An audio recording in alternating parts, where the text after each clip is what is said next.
காதல்லேருந்து திருமண யோகம்.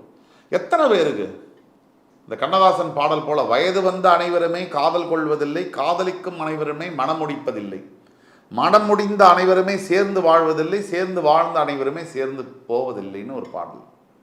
அந்த மாதிரி காதலிக்கக்கூடிய எத்தனை பேருக்கு திருமண வாய்ப்புங்கிறது கிடைக்கிறது இல்லை. அதை கிடைச்சவங்க அதை உடச்சிடுறாங்க. அப்படி ஒரு தம்பதியாக நீங்கள் இல்லாமல் நல்ல ஒரு வாழ்க்கையில் ஈடுபட்டு, நல்ல திருமண வாழ்க்கையில் ஈடுபட்டு ஒத்துமையோட சிறப்பாக வாழணும். அந்த திருமண யோகத்தை கொடுக்கக்கூடியவர் குரு. அந்த பார்வை, குருவுடைய பார்வை, அது ரிஷபராசியின் 7ஆம் வீட்டில் விழுது. தாமத திருமணம் ரொம்ப வருஷம் ஆகாத இருக்கக்கூடிய தாமதப்பட்டவங்களுக்கு திருமண பாக்கியம், இதெல்லாம் பெரிய விஷயங்க. வாழ்க்கையிலே மிகப்பெரிய கொடுமை என்பது தனித்திருப்பது. அதை ஒருத்தருக்கு பிடிச்சி போச்சுன்னா அவ்வளோதான், முடிஞ்சு போச்சு, அவர் சித்தருக்கு ஈக்குவல்.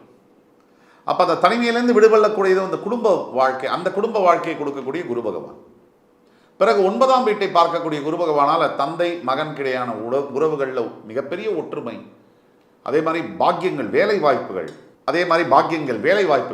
வேலை வாய்ப்புகள் பெரிதளவில் வேலை வாய்ப்புகள் கிடைக்கக்கூடிய யோகங்கள், இதெல்லாம் அன்னைக்கு ரிஷபராசிக்கு வரப்போகுது. 11ஆம் வீட்டை பார்க்கக்கூடிய குரு பகவானால் எண்ணற்ற பயன்கள், பெரிய பெரிய உத்தியோகம் கிடைக்கிறது, பெரிய வேலை, வெளிநாடு செல்லக்கூடிய யோகங்கள்லாம் கிடைக்கிறது, நிறைய பொருள் சேர்க்கிறது, வீடு வாங்கக்கூடிய யோகம், இதெல்லாம் நடக்குது.